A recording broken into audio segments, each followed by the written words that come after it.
بسم اللہ الرحمن الرحیم، الحمدللہ رب العالمین۔ قرآن سائنس سیگمنٹ آج ہماری اختتامی نشست ہے۔ میں نے آپ کی خدمت میں عرض کیا کہ ایک سوچ ہوتی ہے ہر سیگمنٹ کے پیچھے، باقی اس کو کامیابی دینا نہ دینا وہ اللہ تعالیٰ کے کام ہے۔ اور اس سیگمنٹ کا جب پچھلے سال باقاعدہ آغاز کیا تھا تو ایک سوچ یہ تھی کہ ایک مخصوص سوچ ہے جس کا پرچار کیا جاتا ہے کہ یہ کیسے ہو سکتا ہے، یہ کیسے، ایتھیزم سے متعلق اور بہت ساری اور چیزیں۔ حالانکہ کائنات میں ایک نہیں، دو نہیں، تین نہیں، بے شمار چیزیں ہیں جو کہ خدا کے ہونے کی دلیل ہیں، عملی دلیل ہیں۔ آفاق میں بھی ہیں، یہ قرآنی آیات کے مفہوم کے مطابق بھی ہے کہ اللہ تعالیٰ نے قرآن کریم میں کہا کہ ہم انہیں اپنی نشانیاں آفاق میں بھی دکھائیں گے اور فی الآفاق اور انفسہم، اپنے نفوس میں بھی دکھائیں گے۔ پچھلے سال جب ہم نے سیگمنٹ کا آغاز کیا تھا تو ہم نے سورج، چاند، ستارے، پلانٹس، کس پلانٹ پر کیا ہو رہا ہے، کہاں آگ برس رہی ہے، کہاں ہیرے برس رہے ہیں، کہاں پانی برس رہا ہے، کہاں برف کا پہاڑ ہے، کہاں آگ کا پہاڑ ہے، ہم یہ سب لے کر آئے تھے۔ پھر ظاہر ہے اس سال ہم نے اس کا موڈ ذرا چینج کیا۔ ہم ایک کوئک ریکیپ آج کے اس میں کرتے ہیں کہ یکم رمضان سے جو ہم سفر لے کے چلے اس کو ہم 30 رمضان تک کس طرح لے کر آئے۔ میں آپ سب لوگوں کا بہت زیادہ شکر گزار ہوں، آپ نے اس سیگمنٹ کو دیکھا، آپ نے ایک سیگمنٹ میں بہت فیڈ بیک دیا، آپ نے اس سیگمنٹ کے حوالے سے ہمیں سوشل میڈیا پر بہت فیڈ بیک دیا۔ میں آپ سب لوگوں کا اس پر بہت زیادہ ممنون ہوں اور بہت زیادہ مشکور ہوں۔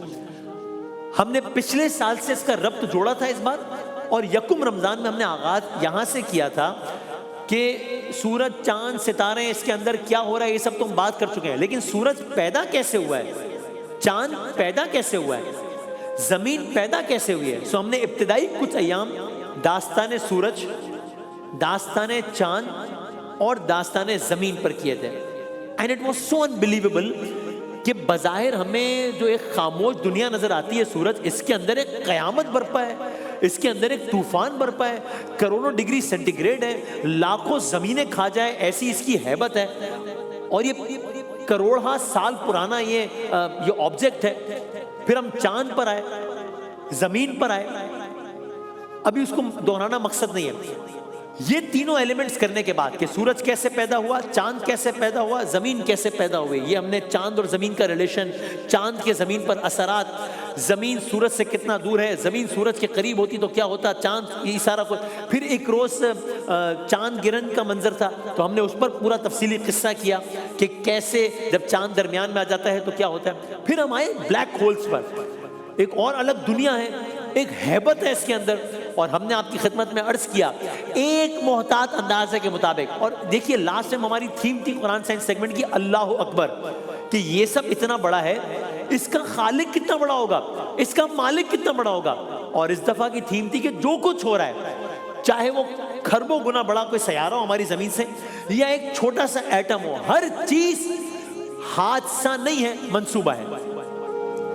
کوئی بھی چیز حادثہ نہیں ہے، منصوبہ ہے۔ کوئی بھی چیز منظر نہیں ہے، نظام ہے۔ اس دفعہ کی تھیم یہ تھی۔ بلیک ہولز آئے، ہم نے آپ کی خدمت میں عرض کیا ایک محتاط اندازے کے مطابق اس کائنات میں بلیک ہولز کی تعداد کتنی ہے، 1 لاکھ نہیں، 1 کروڑ نہیں، 1 ارب نہیں، 40 ارب ایک محتاط اندازے کے مطابق بلیک ہولز ہیں اس کائنات میں، 40 بلین۔ اور اب تک دریافت ہونے والا سب سے بڑا بلیک ہول کتنا بڑا ہے؟ اب تک دریافت ہونے والے سب سے بڑے بلیک ہول میں 66 ارب سورج جتنا وزن سما سکتا ہے ایک بلیک ہول میں، 66 ارب سورج جتنا وزن ایک بلیک ہول میں، اور 40 ارب بلیک ہول ہے اس ایک کائنات میں۔ پھر ہم نے بات کی تھی ایک بلیک ہول تو ایسا ہے جو کہ بس اڑتا چلا جا رہا ہے، جاتا چلا جا رہا ہے، جاتا چلا جا رہا ہے، گویا رن اوے، گویا کائنات کی ویران شاہراہ پر ایک بے قابو اندھی طاقت ہے جو بھاگے چلے جا رہی ہے، اور اس اتنے بڑے بلیک ہول کی رفتار کیا ہے، 1000 کلومیٹرز پر سیکنڈ۔ یعنی یہ 1 سیکنڈ میں کراچی سے لاہور نہیں، کراچی سے چین جائے گا، 1 سیکنڈ میں، 1 سیکنڈ میں۔ ہوائی جہاز کی رفتار ہوتی ہے 900 کلومیٹر فی گھنٹہ، اس بلیک ہول کی رفتار ہے 35 لاکھ کلومیٹر فی گھنٹہ۔ گولی کی رفتار، ہم کہتے ہیں نا گولی کی رفتار، گولی 1 کلومیٹر فی سیکنڈ، یہ 1000 کلومیٹر فی سیکنڈ کی رفتار سے جا رہا ہے، اور کائنات کتنی بڑی ہے کہ چلتا چلا جا رہا ہے، اس کا سفر نہیں ختم ہو رہا۔ اور یہ رفتار لمحوں یا گھنٹوں سے نہیں ہے، کروڑوں سالوں سے ایسے ہی برقرار ہے۔ پھر ہم آگے بڑھے تھے، پھر ہم نے بات کی ایک سپر نووا کا ایک کانسیپٹ ہے۔ جب کوئی ستارہ دھماکے سے پھٹتا ہے اس سے شدید روشنی نکلتی ہے، اور کائنات کا، چونکہ ظاہر آج ہم صرف ریکیپ کر رہے ہیں تو پورا قصہ تو نہیں دہرا رہے، کائنات کا جو سب سے زیادہ روشن سپر نووا ہے اس کے نتیجے میں جو روشنی خارج ہوئی تھی وہ کتنی ہے؟ ایک سورج کی روشنی ہمارے سامنے نا، آپ دیکھتے ہیں ایک سورج سے کتنی روشنی ہے۔ کائنات کا جو سب سے زیادہ روشن سپر نووا ہے اس کے نتیجے میں جو روشنی خارج ہوئی تھی وہ 570 ارب سورجوں کے برابر تھی۔ 570 بلین سنز ایک فینومینا کے نتیجے میں اتنی روشنی نکلی جو 570 ارب سورجوں کے برابر تھی۔ پھر ہم سورج، چاند، ستاروں کی دنیا سے نکلے، بلیک ہول کی دنیا سے نکلے اور ایک نئے منظر پر آئے۔ یہ منظر تھا اروڑا لائٹس کا، اور ہم نے آپ کو یاد دلایا یہ روشنی کا ایک عجب منظر ہوتا ہے، یہ دنیا میں دیکھا جاتا ہے، یہ کوئی فلمی منظر تھوڑی ہے، یہ کوئی خیالی منظر تھوڑی ہے۔ دنیا کے کئی ممالک میں سال کے مخصوص حصوں میں یہ منظر نظر آتا ہے۔ تب ہم نے یاد دلایا تھا اللہ نور السماوات والارض، اللہ ہے آسمان اور زمین کا نور۔ اور یہ لائٹس کیوں ہوتی ہیں؟ اس لیے کہ زمین کوئی پرسکون گولا نہیں ہے، ایک قیامت برپا ہے نا سورج میں، سورج ایک پرسکون گولا تو نہیں ہے، مسلسل دھماکے ہو رہے ہیں، روشنی نکل رہی ہے سورج سے، توانائی نکل رہی ہے۔ اور پھر زمین کا کیا عالم ہے؟ زمین کے گرد اللہ تعالیٰ نے ایک میگنیٹک فیلڈ، ایک حفاظتی ڈھال بنائی ہوئی ہے، اس لیے کہ حادثہ تو نہیں ہے نا، منصوبہ ہے۔ سورج سے خطرناک ریز آتی ہیں، وہ خطرناک ریز کو ہماری زمین روک لیتی ہے ورنہ زمین تباہ ہو جائے۔ تو زمین کی حفاظتی ڈھال ان ذرات کو سیدھا نیچے نہیں آنے دیتی بلکہ انہیں مختلف حصوں کی طرف لے جاتی ہے، وہاں یہ ذرات ہوا سے ٹکراتے ہیں، آسمان میں رنگ برنگی چمکتی ہوئی روشنیاں نمودار ہو جاتی ہیں، ہم انہیں نارتھرن لائٹس کہتے ہیں۔ حادثہ نہیں ہے، منصوبہ ہے، منظر نہیں ہے، نظام ہے۔ پھر ہم نے سوچا کہ اس بار اور ایک نیا رنگ دیا جائے، تو ہم زمین پر آئے، یعنی پہلے سورج، چاند، پھر زمین کی تخلیق، پھر زمین پہ اروڑا لائٹس، پھر زمین پر جو اتنے بڑے بڑے پہاڑ قائم ہیں۔ ہم نے آپ کی خدمت میں یہ عرض کیا کہ بظاہر تو یہ خاموش پہاڑ لگ رہے ہیں، اپنے اندر یہ پوری دنیا سموئے میں، یہ منظر نہیں ہے، یہ نظام ہے، یہ بھی حادثہ نہیں ہے، منصوبہ ہے۔ زمین کے اوپر جو پہاڑ جتنا اونچا ہوتا ہے اتنی ہی گہری اس کی بنیاد ہوتی ہے تاکہ کروڑوں سال تک کھڑا رہ سکے۔ ہم نے کہا ماؤنٹ ایورسٹ زمین سے اوپر، زمین پہ اس سے اونچا کوئی اسٹرکچر نہیں ہے، ماؤنٹ ایورسٹ زمین سے اوپر ہے 9 کلومیٹرز، ماؤنٹ ایورسٹ زمین کے اندر ہے 70 کلومیٹرز، ایک الگ دنیا آباد ہے۔ ہم نے عرض کیا کہ جیسے میخیں ہوتی ہیں نا زمین پہ، ایسے پہاڑ ہے، اور قرآن نے یہی لفظ استعمال کیا ہے کہ میخوں کی طرح گاڑ دیا ان پہاڑوں کو۔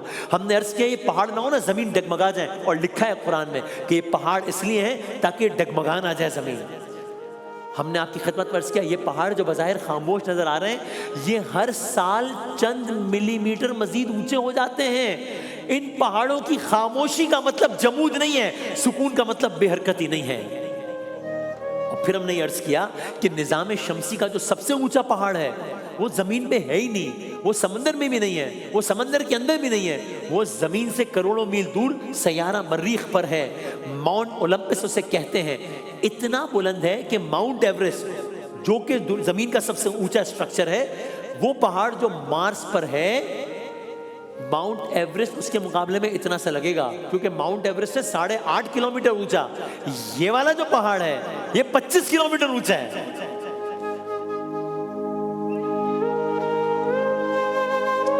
قرآن سائنس سیگمنٹ آگے بڑھا اور ہم نے اس دفعہ کوشش کی کہ اس کو پھر بالکل وسط رمضان میں، اور ظاہر ہے سب مہینوں پہلے کی یہ ٹیم ڈسکشنز اور سب کا نتیجہ تھا کہ اس کو بالکل ایک الگ رخ دیا جائے۔ تو ہم پہاڑوں کی دنیا سے نکلے اور ہم نے کہا یہ آسمان پر اڑتے ہوئے جو پرندے نظر آتے ہیں، چونکہ ہم نے اس دفعہ ایک کلام بھی آپ کی خدمت میں پیش کیا نا، بتا سمندر میں کتنی بوندیں، بتا فلک پہ ہیں کتنے تارے، یہ نور کس طرح چاند میں ہے کہ جبکہ سورج میں ہے شرارے، یہ دھوپ چھاؤں، اور یہ سارا منظر ہم نے آپ کی خدمت میں عرض کیا۔ تو ہم ذرا پرندوں کی دنیا کی طرف آئے، معلوم ہوا ایک پرندہ ہے، اسے کہتے ہیں کامن سوئفٹ، یہ 10 مہینے کا عرصہ ہوا میں گزار دیتا ہے، 10 مہینے کا عرصہ ہوا میں گزار دیتا ہے۔ رات کے وقت یہ آسمان میں بہت بلندی پر جا کر آدھا دماغ سلا دیتا ہے اور اس کے دماغ کا دوسرا حصہ پرواز کو کنٹرول کرتا ہے۔ یہ اپنی پوری زندگی میں 40 لاکھ کلومیٹر اڑتا ہے، اور حقیقت یہ ہے کہ دنیا کا سب سے بڑا مسافر ایک چھوٹا سا پرندہ ہے۔ اس پرندے کو کہتے ہیں آرٹک ٹرن۔ یہ پرندہ ہر سال زمین کے 2 کناروں کے درمیان آتا جاتا ہے۔ اس پرندے کی ایک سال کی پرواز کتنی ہے؟ 70,000 کلومیٹر۔ ایک پرندے 80,000 کلومیٹر، اور یہ فاصلہ کتنا ہے؟ یہ ایسے ہے جیسے کوئی سال میں پوری زمین کے گرد چکر لگا لے۔ ایک پرندہ ایک سال میں اتنا لگاتا ہے، اور ہر سال اسی راستے سے سفر کرتا ہے، 30 سال زندہ رہتا ہے، زندگی میں 24 لاکھ کلومیٹر اڑتا ہے۔ یہ اتنا سفر ہے کہ زمین سے چاند کے ملٹیپل چکر ہو جائیں۔ پھر پرندے جھنڈ کی صورت میں اڑتے ہیں۔ بار ٹیل گوڈوٹ پرندہ ہے، الاسکا سے نیوزی لینڈ کا سفر طے کرتا ہے، 12,000 کلومیٹر اڑتا ہے، اور اس کی خاص بات یہ ہے کہ یہ 12,000 کلومیٹر بغیر،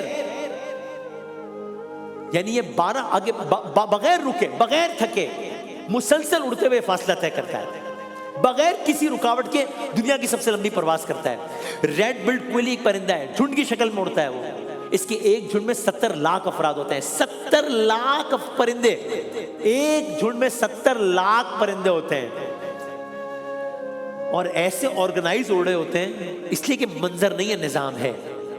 70 لاکھ انسانوں سے کہیں ایک ساتھ دوڑو، بہت قریب رہو، ایک دوسرے سے ٹکرانا بھی نہیں، ایسا ہو نہیں سکتا، لیکن یہ پرندے ایسا کرتے ہیں۔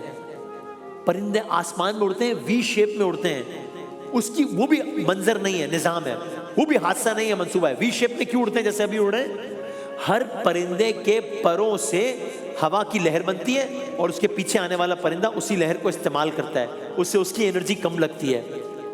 ہم نے مثال بھی دی، جیسے کوئی موٹر سائیکل والا تیز ہوا میں کسی ٹرک کے پیچھے ہو، اسے ہوا کی ریزسٹنس کم کرنی پڑے گی، چونکہ آگے والا ہوا کا پریشر لے رہا ہے۔ اور پھر ہم نے کہا کہ یہ تو سمندروں کے اوپر پرندے اڑ رہے ہیں، سمندروں کے اندر کیا دنیا ہے، وہاں لے کے چلتے ہیں اس قرآن سائنس سیگمنٹ میں۔ سال آپ کو پتہ چلا یہ مچھلیاں، ان کی ایک الگ دنیا ہے، ان کی بہت ساری اقسام ہیں، اس میں سے ایک قسم ہے سیمن کہتے ہیں۔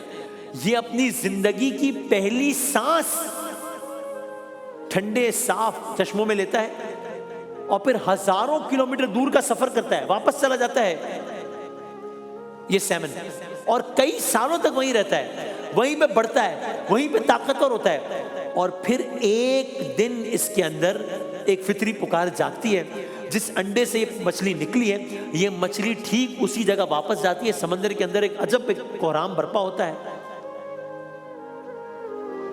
جہاں سے پیدا ہوئی تھی یہ سمندر سے دوبارہ دریا کی طرف جاتی ہے، مخالف پانی کے اگینسٹ جاتی ہے، اپوزٹ ڈائریکشن جاتی ہے، چٹانوں پر چھلانگیں لگاتی ہوئی جاتی ہے، ریچھوں، چیلوں اور تیز دھاروں سے بچتی ہوئی جاتی ہے، لیکن رکتی نہیں ہے، کیونکہ اس کی منزل وہی ہے جہاں سے اس کی زندگی شروع ہوئی تھی، لیکن دراصل اپنی موت کی طرف جا رہی ہوتی ہے، چونکہ یہ نئی حیات دینے جاتی ہے، اور بلاخر اپنی منزل پر پہنچتی ہے، انڈے دیتی ہے، اور پھر خاموشی سے وہیں پر مر جاتی ہے۔ اور یہ سارے کا سارا منظرنامہ ہونے کے بعد پھر ہم دوبارہ سمندر کی دنیا سے نکلے، اور پھر ہم صحراؤں میں آ گئے، پھر ہم ڈیزرٹس میں آ گئے، پھر ہم نے کہا صحرا کا جہاز ہے، صحرا کا یہ جانور ہے، اسے اونٹ کہتے ہیں، ذرا یہ ڈسکس کرتے ہیں کہ یہ کیا معاملہ ہے، یہ اللہ تعالیٰ نے کیا شے بنائی ہے جو صحرا میں سفر کرتی ہے۔ تو معلوم ہوا اس اونٹ کا ایک ایک جو جسم کا حصہ ہے وہ بھی منظر نہیں ہے، نظام ہے، وہ بھی حادثہ نہیں ہے، منصوبہ ہے۔ اونٹ کا جو کوہان ہے اس کے اندر چربی ہوتی ہے، اونٹ کے لیے اللہ تعالیٰ کا بنایا ہوا پاور بینک ہے، یہ اونٹ ہمیں بظاہر چلتا ہوا نظر آ رہا ہے، یہ پوری کی پوری ایک سائنس ہے، اس کے اندر اللہ تعالیٰ کا بنایا ہوا پاور بینک ہے وہ کوہان، اور جب وقت آتا ہے تو کوہان میں جو موجود چربی ہوتی ہے وہ پانی میں بدل جاتی ہے، وہی پانی اس کی پیاس بھی بجھاتا ہے، وہی پانی اس اونٹ کی جان بھی بچاتا ہے۔ اونٹ کی جو ناک ہے وہ ناک نہیں ہے، کولنگ مشین ہے، ناک کے اندر 1000 قدرتی کولنگ فلٹرز لگے ہوئے ہیں، تب اس کو گرمی بھی نہیں لگتی۔ اونٹ جب گرم ہوا اندر لیتا ہے، ناک کے اندر موجود ہزاروں باریک چینلز اس ہوا کو ٹھنڈا کر کے پھیپھڑوں تک پہنچا دیتے ہیں۔ اونٹ کی جو آنکھ ہے وہ آنکھ نہیں ہے، صحرا کی ریت سے محفوظ کرنے والے گلاسز ہیں۔ اور جب یہ سفر طے ہو گیا جب صحرا کا سفر طے ہو گیا تو پھر ہم نے سوچا کہ ایسا نہیں ہے کہ جو بہت طویل الجثہ جو یہ بہت بڑا جانور نظر آ رہا ہے اونٹ، یہی اپنی ذات میں بہت ایک عجیب و غریب چیز ہے. نہیں نہیں نہیں، وہ جو ایک چھوٹی سی شہد کی مکھی ہے جو نظر بھی نہیں آ رہی، جس پر اگر غور نہ کیا جائے تو ہمیں نظر بھی نہ آئے، وہ مکھی بھی اپنے اندر پورے کا پورا ایک سسٹم لیے ہوئے ہے. پہلے ایک لمحے کو انسان سوچے کون ہے، کوئی تو ہے جو چلا رہا ہے زمان مکان کے نظام سارے، وہی خدا ہے، وہی خدا ہے اس کے یہ اہتمام سارے. یہ شہد کی مکھی کا ہم نے عرض کیا، اس کا جو چھتا ہے کوئی بے ترتیب گھر نہیں ہے، یہ بھی ایک شاہکار ہے. ہر مکھی کا اپنا کام مقرر ہے. ہیکساگون کی شکل کا اس کا چھتا ہوتا ہے. یہ جیومیٹری کے بیسٹ اصولوں پر بنا ہوا چھتا ہے، اس لیے کہ یہ چھتا بھی منظر نہیں ہے، نظام ہے. یہ بھی حادثہ نہیں ہے، یہ بھی منصوبہ ہے. ایک مکھی زندگی میں کل ملا کر تقریباً ایک چائے کے چمچ کا 12واں حصہ جتنا شہد بنا پاتی ہے. جی ہاں، دن رات محنت، ہزاروں پھولوں کا سفر، بے شمار پروازیں، صرف اس لیے کہ کچھ قطرے شہد کے بن جائیں. شہد کی مکھی ایک نہیں، دو نہیں، تین نہیں، 5 آنکھیں. اتنی سی مکھی کی 5 آنکھیں، اور ساری آنکھیں بھی ایک جیسی نہیں ہیں. 2 کمپاؤنڈ آنکھیں ہیں، 3 چھوٹی آنکھیں ہیں. جو 2 بڑی کمپاؤنڈ آنکھیں ہیں ان میں سے ہر آنکھ کے اندر 3000 لینس ہیں. اس لیے کہ حادثہ نہیں ہے، منصوبہ ہے.